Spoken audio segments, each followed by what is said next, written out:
Good morning, सुप्रभात, जय हिंद, वंदे मातरम। स्वागत है सबका सत्यकेत की ऑनलाइन लाइव क्लासेस के प्लेटफॉर्म। शुरुआत करते हैं टेस्ट नंबर 13 के सॉल्यूशन से। पहला प्रश्न है 3/5 का प्रतिशत रूप। अब 3/5 को प्रतिशत बदलना है तो 100 से गुणा करेंगे। किसी भी चीज को अगर प्रतिशत में बदलना है तो हम लोग किससे गुणा करते हैं? 100 से। किसी भी चीज को अगर प्रतिशत बदलना है तो किससे गुणा करेंगे? 100 से। 5 का भाग दे इसमें 20, ये आ गया 60%। प्रतिशत बदला है, पीछे प्रतिशत का चिन्ह। चाहे दशमलव संख्या हो, चाहे साधारण हो, चाहे भिन्न संख्या हो, प्रतिशत बदलना है तो 100 से गुणा करना है। औसत का प्रश्न है, अच्छा प्रश्न, आसान लेकिन बढ़िया प्रश्न है। ठीक है, चलिए करते हैं इसको। दूसरा प्रश्न है औसत का। ये कह रहा है बच्चों,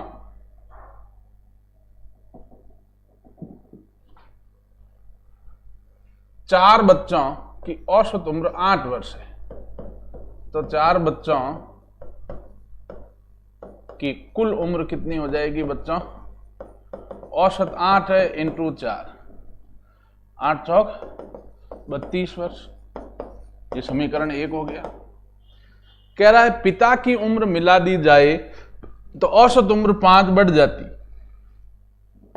तो नया औसत कितना होगा बच्चों? पहले औसत कितना था? 8 वर्ष। पहले औसत 8 था, पिता की उम्र मिलाने में औसत 5 बढ़ जाता है, तो 8 + 5 कितना हो जाएगा? 13 वर्ष। बढ़ जाता है तो जोड़ना है, घट जाता है तो कम होता है तो घटाना है, ये ध्यान देना है। तो इसका मतलब क्या हुआ? पिता प्लस 4 बच्चों की, पिता प्लस 4 बच्चों की कुल उम्र क्या हो जाएगी बच्चों? औसत नया कितना? 13 इंटू राशियों संख्या 4 लेंगे, 4 + 1 5 लेंगे, 4 + 1 5 लेंगे, क्योंकि 4 तो बच्चे ही हैं, एक पिता खुद है, तो 13 इंटू 5 13.65 वर्ष। ये समीकरण 2 है। तो भैया पिता की उम्र क्या हो जाएगी? समीकरण 2 माइनस समीकरण 1। कि पिता प्लस 4 बच्चों की जो उम्र है 65, उसमें से पिता की उम्र घटा दो 32। पिता प्लस जो 4 बच्चों की उम्र है समीकरण 2, उसमें समीकरण 1 4 बच्चों की उम्र घटाओ तो अपने पिता की उम्र आपको प्राप्त हो जाएगी 33 वर्ष। ठीक है, कई सारे बच्चों ने आंसर दिया है, वेरी गुड बेटा, शाबाश, बिल्कुल सही जवाब है। चलिए अब शुरुआत करते हैं तीसरे प्रश्न की।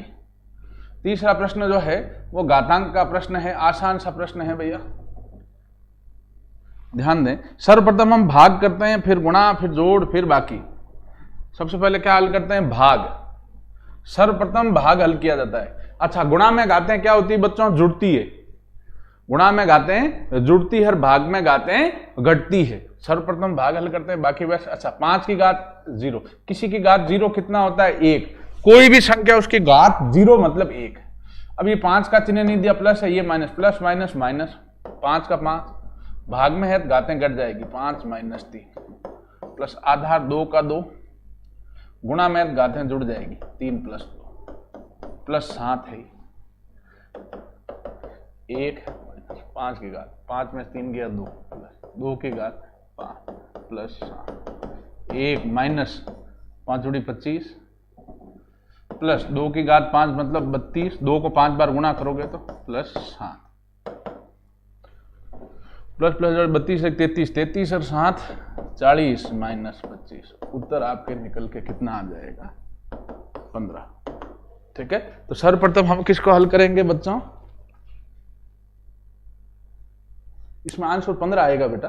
ठीक है, सर्वप्रथम हम भाग को हल करेंगे। भाग के बाद में एक तो किसी घात 0 मतलब 1, फिर भाग हल किया। भाग में क्या होता है? चिन्ह का ध्यान देना है। गुणा भाग में समान चिन्ह प्लस, असमान चिन्ह माइनस। भाग में घाते हैं घटती है, गुणा में घाते हैं जुड़ती है। इस सिद्धांत का उपयोग करते इसको हल किया, आंसर आपके 15 आ गया। औसत वाला ये सवाल, इस टाइप का सवाल हमने पहले भी किया है। वही राशियों के योग बराबर औसत इंटू राशियों की संख्या वाला सूत्र लगेगा, आसान है। भाई सप्ताह के दिन कितने? 7। ठीक है, तो प्रथम 4 दिनों का तापमान देगा, सोम मंगल बुध गुरु का, और अंतिम 4 गुरु शुक्र शनि रवि का तापमान देगा। 4 4 कितने दिन हो गए? 8। उसमें गुरुवार 2 दिन होगा, तो 4 4 8 में से 7 दिन का तापमान घटाओगे तो गुरुवार का तापमान आ जाएगा। ये सवाल पहले कराए, वापिस करते हैं। सप्ताह के दिनों का औसत तापमान 32 है, तो सप्ताह के दिनों का कुल तापमान कितना हो जाएगा? औसत 32 है इंटू राशक संख्या 7 है। 7 दूनी 14, चौको 8 लगी 1, 7 21 1 22, 224 डिग्री सेल्सियस। ये समीकरण 1। 7 दिनों का तापमान। सोम मंगल बुध गुरु, सोम प्लस मंगल प्लस बुध प्लस गुरु का कुल तापमान कितना हो जाएगा बच्चों? औसत दे रखा है 29, 29 इंटू राशक संख्या 4, 9 चौक 36, चौको 8 लगी 3, 4 दूनी 8 और 3 11, 116 डिग्री। ये समीकरण 2। अब कह रहा है गुरु प्लस शुक्र प्लस शनि प्लस जो रवि है, इसका औसत तापमान है 34 डिग्री। औसत तापमान कितने डिग्री है? 34 डिग्री। राशि संख्या 4, 4 चौक 16, छगो 8 लगी 1, 4 3 12 1 13, 136 डिग्री सेल्सियस। समीकरण 3 है। ठीक है। अब आप ध्यान दें, ये सोम मंगल बुध गुरु है और ये गुरु शुक्र शनि रवि है। 4 और 4 कितने दिन हो रहे हैं? 8। लेकिन यहां बाकी सभी एक एक बार है। गुरुवार यहां कितनी बार है? 2 बार। तो टोटल इसीलिए दिन तो 7 होते, फिर ये 8 कैसे हुए? कि भैया 4 और 4 8 दिन है, बाकी सभी एक एक दिन है, गुरुवार 2 बार है। तो अगर इन 8 दिनों के योग में से 7 दिनों का योग घटा दूं तो जो बाकी सभी एक एक बार घट जाएंगे। गुरुवार 2 बार, उसमें से 1 बार घट जाएगा, 1 बार शेष रह जाएगा। तो गुरुवार का तापमान क्या हो जाएगा? समीकरण 2 प्लस समीकरण 3 माइनस समीकरण 1। 2 और 3 को जोड़ दो, उसमें समीकरण 1 घटा दो। 116 प्लस 136 माइनस 224, 6 6 12 रुपये 80 लगी 1 3 1 4 5, 252 माइनस 224। ठीक है। 12 में 4 गया 8, 2 28 डिग्री सेल्सियस। बिल्कुल सही जवाब। कई बच्चों ने आंसर दिया है। वेरी गुड बेटा, बहुत ही अच्छा प्रश्न है और शाबाश आप लोगों को। 28 डिग्री सेल्सियस, बिल्कुल आसान प्रश्न है, अच्छा प्रश्न था, मोस्ट इंपोर्टेंट प्रश्नों में से। अगला प्रश्न है, अच्छा एक बच्चा पूछ रहा है सर एग्जाम 27 मार्च को है क्या? एग्जाम सेंटर वालों का तो देखो आपको ये नोटिस आया होगा और सबको व्हाट्सएप पर आप सब लोगों ने देखा ही होगा, इंस्टा पे आजकल सोशल मीडिया पे आ ही जाता है। आर्टिलरी जो सेंटर है उसके एग्जाम की डेट तो 27 मार्च आ गई है। ठीक है। बाकी अन्य सेंटरों या उदयपुर सेना भर्ती रैली या जो ओपन रैलीज है उसकी डेट अभी आई नहीं है। मतलब उसके बारे में भाई 27 मार्च को होगा, उसकी कोई सूचना अभी नहीं आएगी। वो आपके मार्च के फर्स्ट वीक में आएगी। उदयपुर सेना भर्ती रैली का अगर 27 को लग रहा है 99% 27 मार्च को एग्जाम होगा, लेकिन उसकी अगर डेट आएगी तो वो आएगी 1 मार्च से 10 मार्च के आसपास। ठीक है। 5 से 10 मार्च के आसपास डेट आएगी। चलिए, कह रहा किस संख्या का, तो संख्या हमने क्या मान ली? x।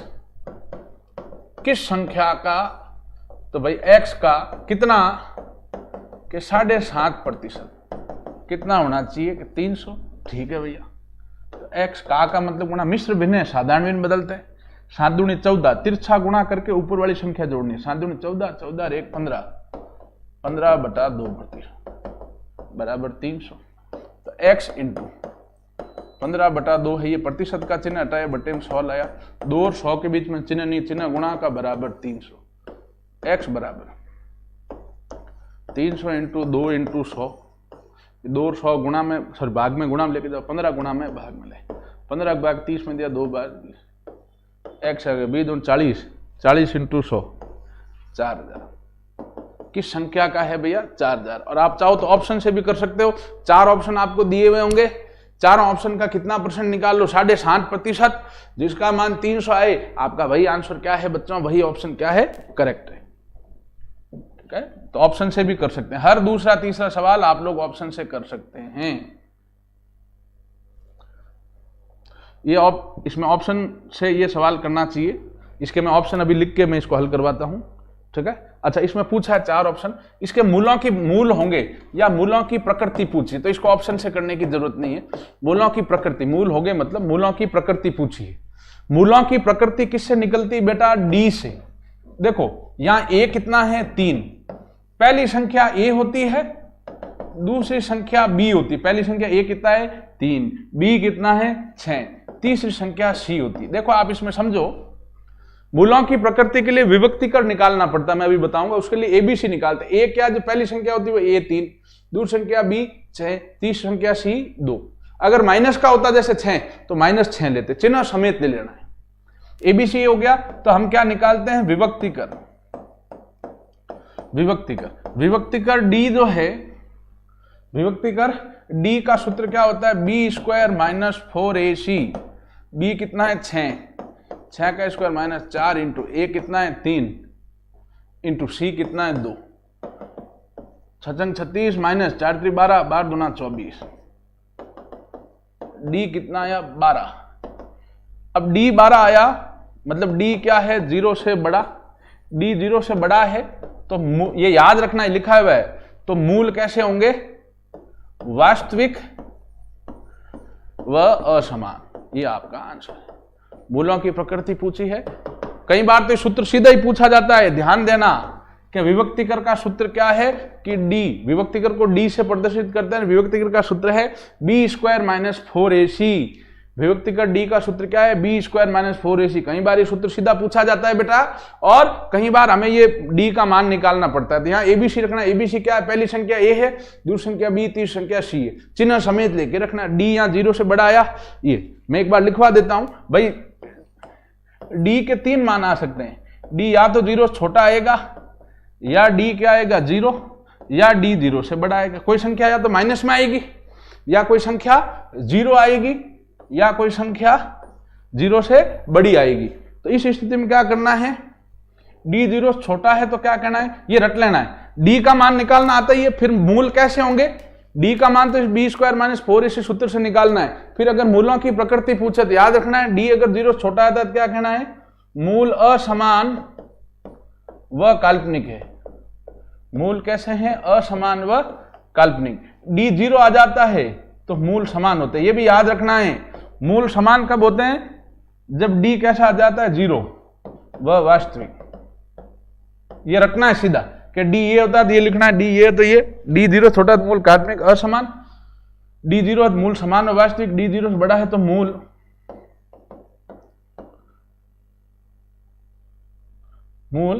असमान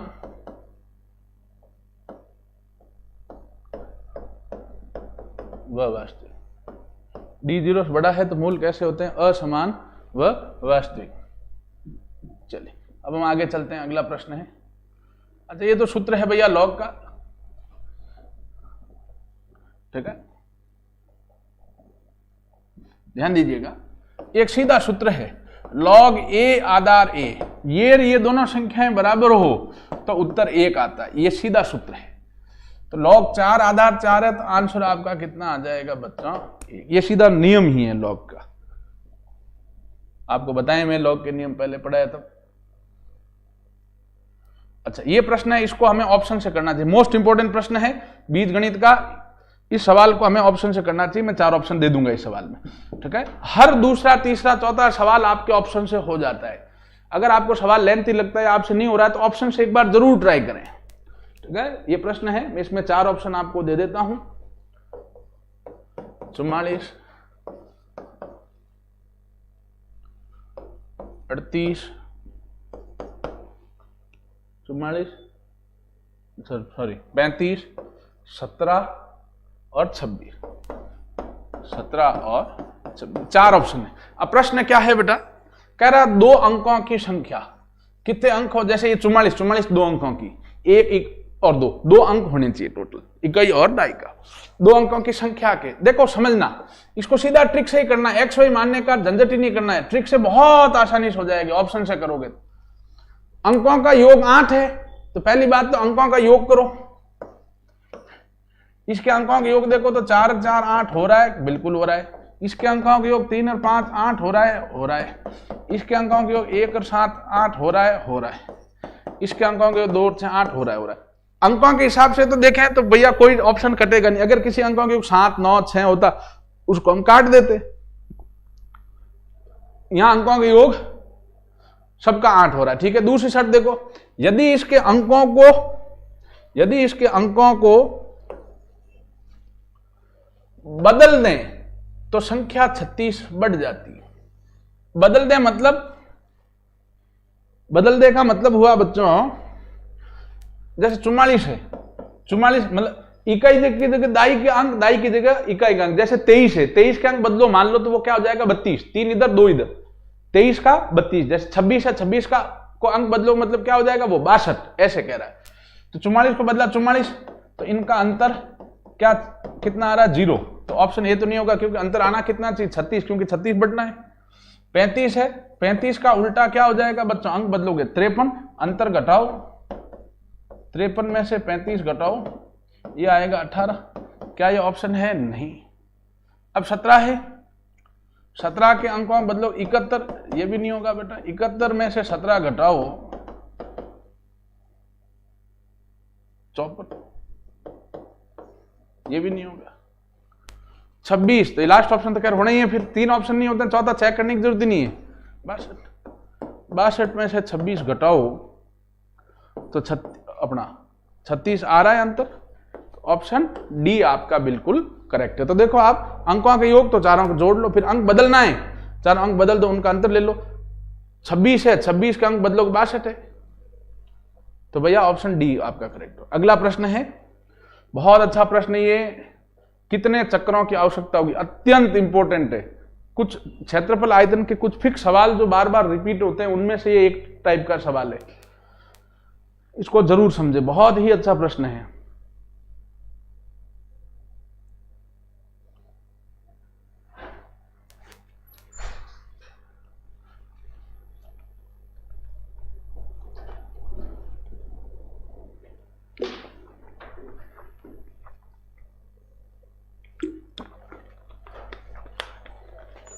इसको करते हैं, थोड़ा बड़ा सवाल है लेकिन है आसान। पहिए का क्षेत्रफल, ठीक है ना, पहिए का क्षेत्रफल जो है, क्षेत्रफल का सूत्र क्या होता है? पहिया किस आकार का होता है? वृत्ताकार। पहिया वृत्ताकार होता है। पहिया का क्षेत्रफल का सूत्र, जो चीज दे रखी होती है उसको उसके सूत्र के बराबर में लिखना। पहिए का क्षेत्रफल पाई आर स्क्वायर बराबर लिख दिया 616। पाई का मान 22/7 इंटू आर स्क्वायर बराबर 616। आर स्क्वायर बराबर क्या हो जाएगा, ले जाओ उस तरफ, 616 इंटू 7 तो गुणा में चला जाएगा, 22 भाग में आ जाएगा। 11 भाग दिया 2 बार, 11 भाग दिया 11×55, 6 लिख दिया 66, 2 का भाग दिया 28। आर स्क्वायर आ गया आपके 28 इंटू 7 196, आर आ जाएगा 196 का वर्गमूल। आर कितना आ जाएगा 14, ठीक है। आर त्रिज्या कितनी आ गई 14, ठीक है। अब सुनो, पहिए द्वारा एक चक्कर में जो तय दूरी होगी, एक चक्कर में तय दूरी, भैया कोई ये पहिया है, आप यहां से घूम के वापस आते हो, यही तो परिधि है, और यही एक चक्कर हुआ कि नहीं हुआ? तो एक चक्कर में तय दूरी यहां से यहां आना बराबर क्या होता है? उसकी परिधि के बराबर होता है। परिधि का सूत्र क्या है? 2πr, तो 2 इंटू पाई का मतलब 22/7 इंटू आर, त्रिज्या कितनी 14, 7 से काटा 14 2, ये आ गया 88 सेंटीमीटर। एक चक्कर में तय दूरी बराबर क्या होगी? याद रखें परिधि, एक चक्कर में तय दूरी, आप कहते हो ना 400 मीटर का ट्रैक है, तो वो एक चक्कर ही तो आप लगाते हो, वो वृत्त की परिधि आपके खेल के मैदान की परिधि बराबर, एक चक्कर में तय दूरी बराबर परिधि 2πr बराबर आर 14 निकाला था, लिख दिया 88 सेंटीमीटर। अब कुल चक्रों की संख्या कितनी होगी? चक्रों की संख्या बराबर क्या होगी बच्चों कि कुल दूरी जितनी तय करनी हमें कितनी करनी, 44 किलोमीटर है, बटा एक चक्कर में तय दूरी। कुल दूरी हमेशा क्या होती है बच्चों, अपना सॉरी, कुल चक्रों की संख्या क्या होगी? कुल दूरी, चक्रों की संख्या सदैव क्या होगी बच्चों? कुल दूरी बटा एक चक्कर में तय दूरी। अब कुल दूरी जो है, सुनना बेटा, वो 44 किलोमीटर है, तो भैया इसको सेंटीमीटर बदलना पड़ेगा, क्योंकि गणित के एक प्रश्न में इकाई हम अलग अलग नहीं ले सकते, ठीक है ना। एक चक्कर में तय दूरी कितनी आपकी 88 सेंटीमीटर है, ये सेंटीमीटर में है तो 44 किलोमीटर को सेंटीमीटर बदलना पड़ेगा। 44 किलोमीटर है, 1000 से गुणा किया तो मीटर में आ गया, क्यों 1 किलोमीटर में कितने मीटर होते हैं 1000, और मीटर को सेंटीमीटर बदलना है 100 से गुणा किया, बटे 88 है, 14 एकम 14, 14 का भाग 88 में दिया 2 बार, 2 का भाग 100 में दिया 50, 50 इंटू 1000, 5 का 5, 1 2 3 4, तो कितने चक्कर हो जाएंगे? 50,000 चक्कर। ठीक है, चलिए अगला प्रश्न है, अच्छा प्रश्न है भैया, बहुत ही आसान सा है।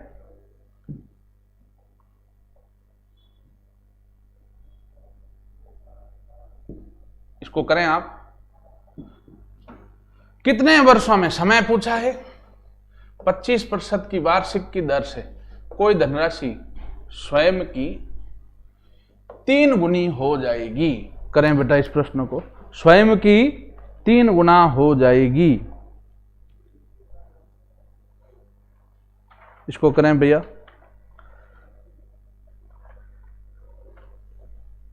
देखो इसमें ट्रिक है सीधी, समय बराबर क्या होता है, n-1 बटा दर इंटू 100।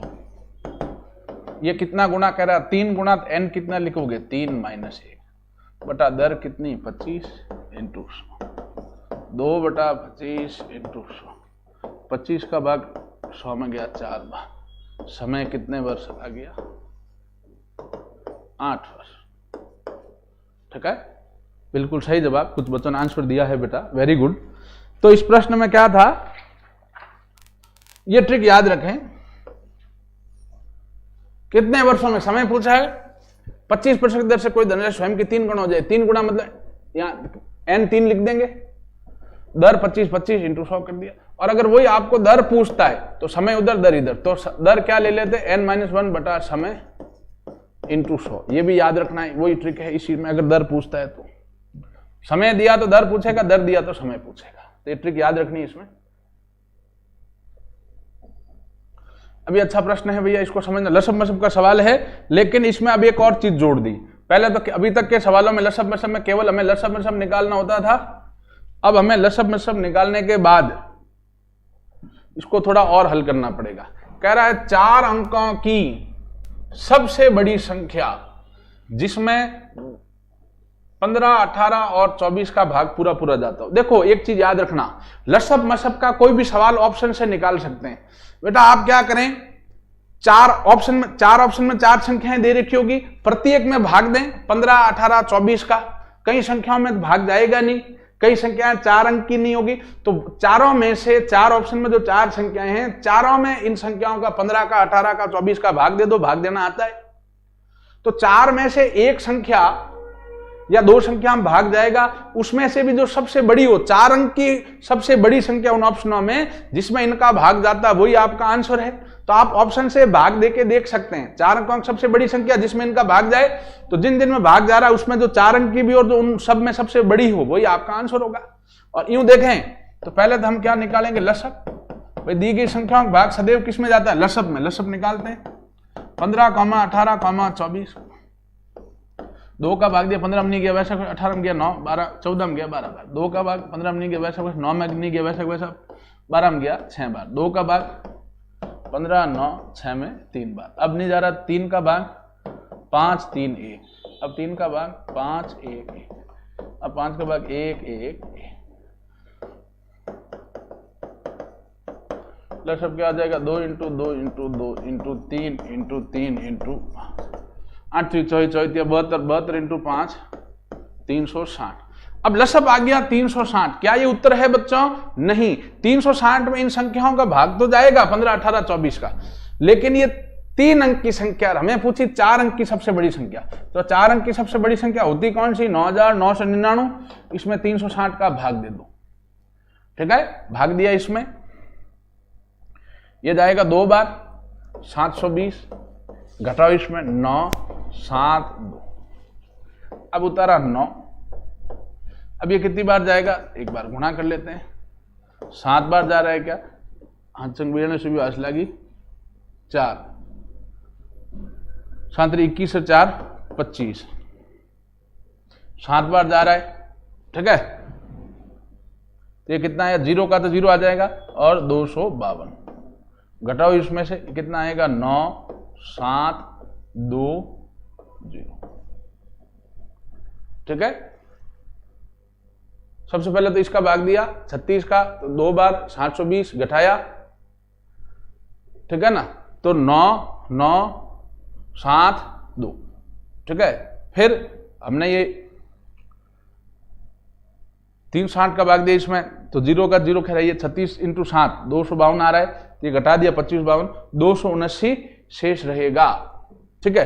तो भैया जो शेष बचता है तो वो संख्या क्या होगी, तो शेष बचता है उसको, जो सबसे बड़ी संख्या 9999 है, उसमें से घटा दो, तो 0 2 7 9 9720, ठीक है। 9720 जो है वह संख्या होगी, 9720 वह संख्या होगी जिसमें इन संख्याओं का भाग जाएगा। बहुत अच्छा प्रश्न है।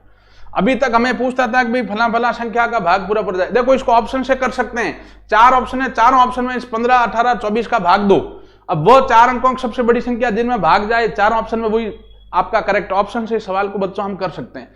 नहीं तो क्या करें, 15 18 24 का भाग किस में जाएगा, उनके लसअप में लसअप निकाला 360, ये तो 3 अंक का, हमें 4 अंक की सबसे बड़ी संख्या चाहिए, 9999 लिया, 360 का भाग दिया, शेष फल कितना है 279, घटा दिया 9999 में से, तो है 9720, ठीक है।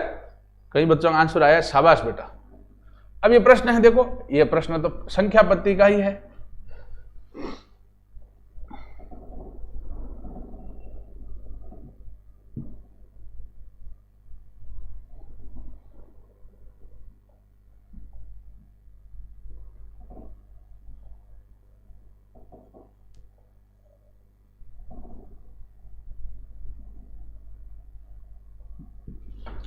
भाई जीरो से देखो, ये जीरो से मतलब कौन सी संख्याएं, पूर्ण संख्याएं, होल नंबर है, ये प्राकृत संख्या ही नहीं है।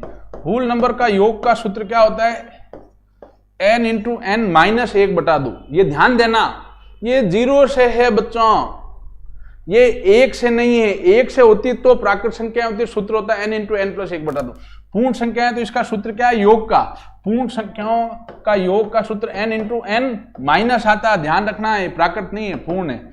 n कितना लिख दोगे, 20, 20 इंटू 20 माइनस 1/2, 20 इंटू 19/2, 2 का भाग दिया 20 में 10, उत्तर कितना आ गया 190, ठीक है।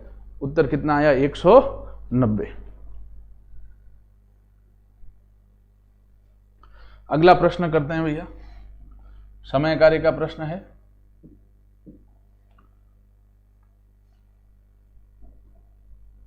इस टाइप का सवाल हमने करा हुआ पहले भी।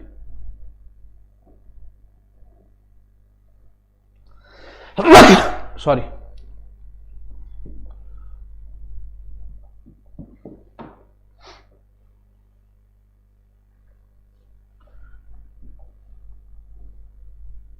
चलिए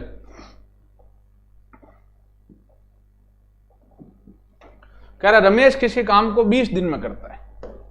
रमेश जो है किसी काम को कितने दिन में करता है, 20 दिन में। महेश, पहले नाम किसका, महेश। महेश रमेश से 4 गुना तेज। महेश जो है रमेश से 4 गुना तेज है। महेश रमेश से 4 गुना तेज है, तो महेश समय, सुनो, काम जितना गुना तेज करेगा समय उतना गुना कम लेगा। भाई जो डबल काम करेगा समय आधा लेगा। कोई 3 गुना काम कर रहा है, समय बटा 3 ही लेगा। कोई 4 गुना काम कर रहा है तो समय 20/4, 5 दिन ही लेगा। काम तेज करेगा तो भैया दिन कम लेगा। तो दोनों मिलकर, बस अब तो हो गया सवाल। रमेश दुगुना कह रहा है 2 का भाग, तिगुना कह रहा है 3 का भाग, 4 गुना कहता है 4 का भाग, 5 गुना कहता है 5 का भाग। यही करना है का 1 दिन का कार्य। ये हो गया 1/20 प्लस 1/5, प्लस अब आ गया 20, 1 5/20 काटा 1/4 भाग। तो कुल समय क्या होगा इसका उल्टा, 4 दिन, ठीक है। कुल समय कितना आएगा, 4 दिन।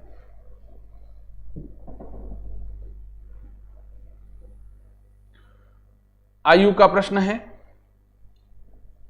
करते हैं इस सवाल को। बहुत इंपॉर्टेंट प्रश्न, आयु वाले सवाल आते हैं और पहले हमने किए भी पिछले टेस्टों में भी। कह रहा है ए की उम्र, पहले नाम किसका दिया, ए की उम्र बी के दुगने से 6 वर्ष अधिक है। जिसका नाम वाक्य में पहले देता है बेटा उसी की चर्चा वाक्य में करता है। तो पहले नाम ए का दिया, ए की चर्चा। अब ये दुगुना वगैरह कौन हुआ, जिसका नाम पहले दिया। दुगुना कौन हुआ, जिसका नाम पहले दिया। ए दुगुना हुआ, छोटा कौन हुआ, बी छोटा हुआ, छोटे की उम्र को मानेंगे x वर्ष। तो ए क्या हो जाएगा, दुगुना मतलब 2x से 6 अधिक, तो 2x प्लस 6। छोटा कौन है, बी की उम्र को x माना, तो ए क्या होगा, बी का दुगना मतलब 2x से 6 ज्यादा, तो प्लस 6 वर्ष।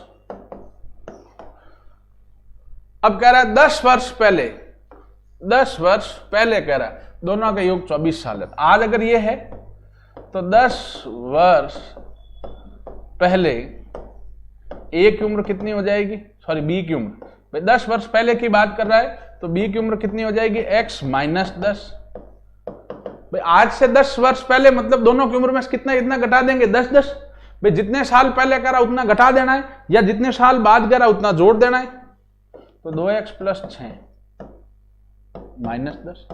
तो बी की उम्र x माइनस 10 है, और जो ए की उम्र 10 साल पहले वो 2x प्लस 6 में से 10 घटाओगे तो 2x का, तो 2x। अब माइनस का 10 मांग रहा है, प्लस का 6 दे दिया, अब कितना मांगेगा, 4, 2x माइनस 4। अब 10 वर्ष पहले योग कितना था आपके, 10 वर्ष पहले का योग, तो x minus 10 plus 2x minus 4 बराबर 24। x और 2x 3x। अब 10 माइनस का 4 माइनस का 14 बराबर 24। 3x बराबर 24 प्लस 14, 3x बराबर 38। ठीक है, ए की उम्र बी की उम्र के, लेकिन 38 उत्तर नहीं आना चाहिए, क्योंकि 38 में फिर 3 का भाग नहीं जाएगा। एक बार देखते हैं वापिस, ए की उम्र बी की उम्र के दुगने से 6 वर्ष अधिक है, 2x प्लस 6। 10 वर्ष पहले दोनों की उम्र का योग 24 वर्ष है, तो 10 वर्ष पहले, तो यहां तक भी सही है हम लोग, x माइनस 10 और 2x प्लस 6 माइनस 10। ठीक है, तो 2x माइनस 4 योग कह रहा है, तो x minus 10 plus 2x minus 4 बराबर 24। ठीक है, ये भी सही है, तो 2x बराबर हो गया 38। यहां तक अपना सही है, मतलब प्रश्न में मिस्टेक है। 1 मिनट रुको, भाषा में कुछ मिस्टेक है, क्योंकि तो 8 वर्ष बाद योग कितना होगा,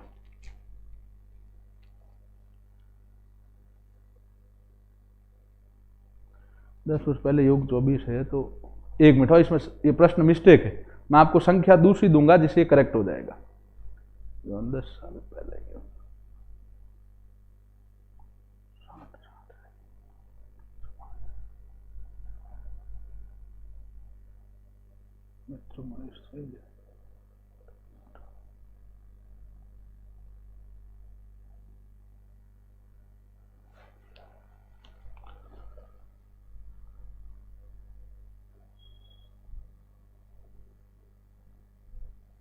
तीन एक्स 14 प्लस का 14 ही हो जाएगा 38। 10 वर्ष पहले दोनों की उम्र का योग 24 कह रहा है ये। ठीक है, 1 मिनट रुके है ना। ए बी की उम्र देखो x मानी हमने, ए की होगी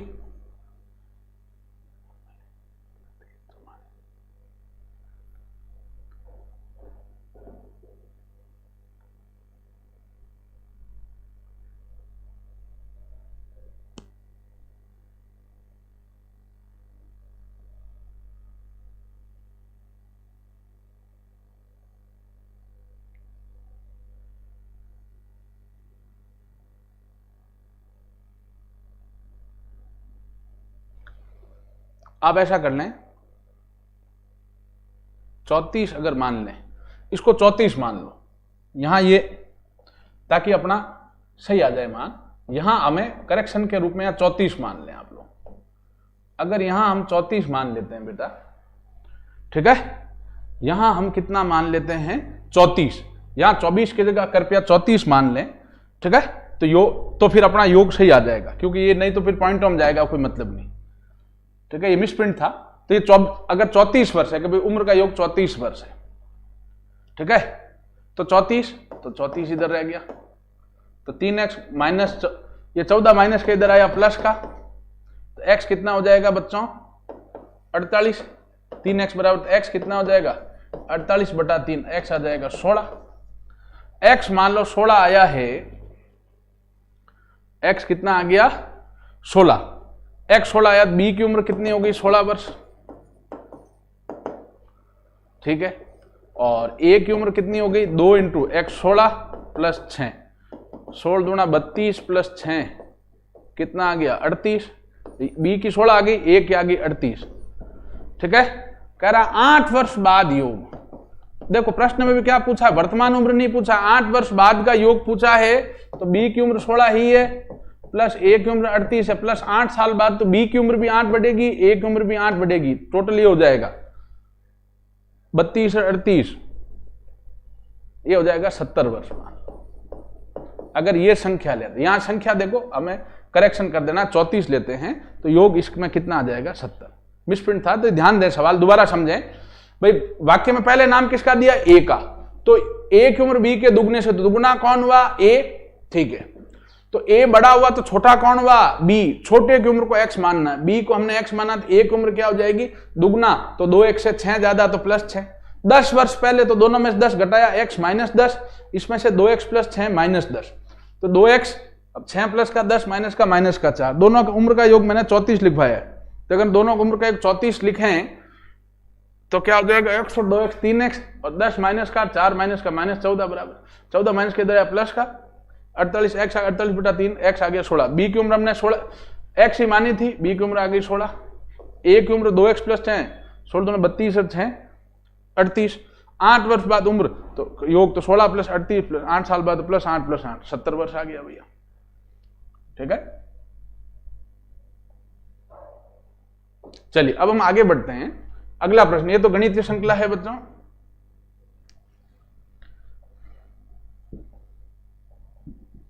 ध्यान दें, ये क्या हो रहा है बच्चों, पहले की घन संख्या दूसरे की वर्ग संख्या, तीसरे की घन संख्या चौथे की वर्ग संख्या, पांचवें की घन संख्या छठे की वर्ग संख्या, सातवें की घन संख्या है ये, तो आगे क्या आएगा 8 की वर्ग संख्या मतलब 64। एक बार घन ले रहा है बच्चों और एक बार क्या ले रहा है इसमें वर्ग, ठीक है। एक बार घन ले रहा है प्यारे बच्चों और एक बार क्या ले रहा है घन, ठीक है। हम आगे बढ़ते हैं, अगला प्रश्न है। अब इसमें आसान प्रश्न है,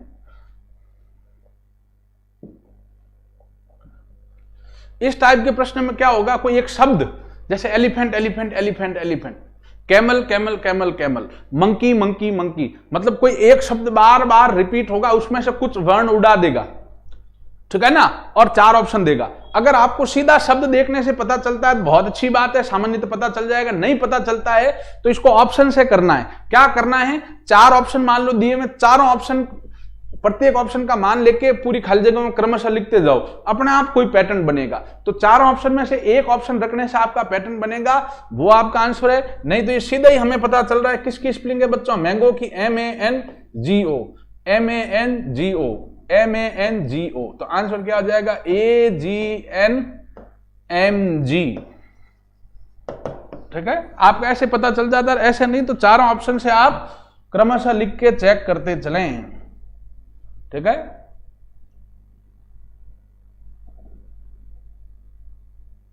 चलिए अगला प्रश्न है, रक्त संबंध का प्रश्न है। सुरेश के बारे में शोभा ने कहा कि उसके भाई का पिता, किसके भाई का पिता, सुरेश के भाई का पिता, सुरेश के भाई का पिता, तो वो सुरेश का भी क्या होगा बच्चों, पिता ही होगा। भाई आपके भाई का पिता आपका भी तो पिता ही होंगे। तो सुरेश के बारे में शोभा ने कहा कि उसके भाई का पिता, उसके भाई का पिता मेरी दादी का एकमात्र बेटा है। शोभा क्या कह रही है, देखो ये रहा सुरेश, अब शोभा क्या कह रही है कि मेरे दादा का एकमात्र बेटा है। कौन, उसके पिता, जो सुरेश के जो पिता है वो शोभा क्या कह रही है बच्चों, शोभा कह रही है कि भाई मेरे पिता के पिता मतलब दादा, दादा का इकलौता पुत्र है, दादा का इकलौता पुत्र है। कौन है इकलौता पुत्र? सुरेश के पिता। आप ये चित्र बनाना सीखें। देखें, सुरेश के भाई का पिता मतलब वो सुरेश के पिता हुआ। सुरेश के पिता क्या है? शोभा के पिता मतलब शोभा के दादाजी का बेटा, मतलब सुरेश के पिता। आप व्यावहारिक सोचें, सुरेश के पिता, ठीक है, सुरेश के पिता जो है शोभा के दादाजी का बेटा है। दादाजी का बेटा है मतलब वो भी, इसके भी क्या हुए? पिता हुए बच्चों। वो इसके भी क्या हो गए? पिता हुए कि नहीं हुए? तो ये आपस में क्या हो गए?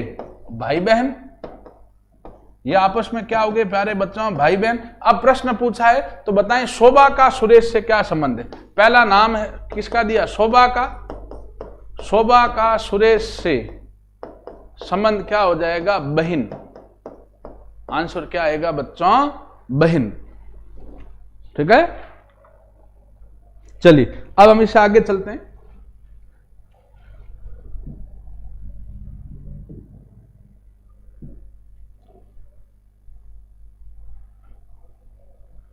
अब ये वैन आरेख है, ठीक है, ये बिल्कुल आसान प्रश्न है। कह रहा है अक्षर, शब्द और वाक्य। भैया अक्षर से मिलके शब्द बनते हैं, शब्द से मिलके वाक्य बनते हैं। अक्षर किस में होते हैं? शब्दों में। और शब्द किस में होते हैं? वाक्यों में। ऑप्शन डी करेक्ट है आपका। एक दूसरे के अंदर है, अक्षर शब्द के अंदर होते हैं, शब्द वाक्य में होते हैं।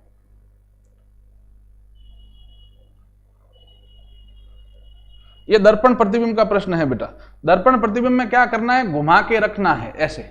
यहां ये दर्पण कह रहा है प्यारे बच्चों, ठीक है, तो इसको जब घुमा के आप ऐसे रखोगे, इसको ऐसे कल्पना करनी, ये पेज मान लो इसको ऐसे पलट के ऐसे रखें तो होगा, ऐसे रखना है ना, तो इस तरीके से होगा। तो इसमें क्या बनेगा बच्चों? ये पलट के रखोगे ना आप, यहां जितना नजदीक है वो इधर भी नजदीक रहेगा, ये ऐसा आएगा।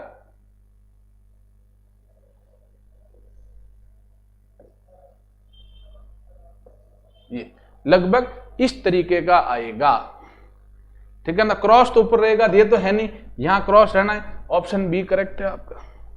ये ऐसे पलटना है, कांच की दिशा में पलटना है, जैसे पेज पलटना है, इसे कल्पना करके। लास्ट है सेक 45। बेटा सूत्र याद होने चाहिए, थीटा वाली टेबल तो मोस्ट इंपोर्टेंट है, मैं आपसे रोज आग्रह करता हूं। सेक 45, सेक 45 किसका उल्टा होता है? कॉस 45। कॉस 45 होता है 1/√2, तो सेक 45 सीधा कितना हो जाएगा? √2। ये ध्यान दें बेटा, सेक 45 कितना होता है प्यारे बच्चों? √2। ठीक है, धन्यवाद बच्चों। इन सवालों को करें, सूत्रों को रटें।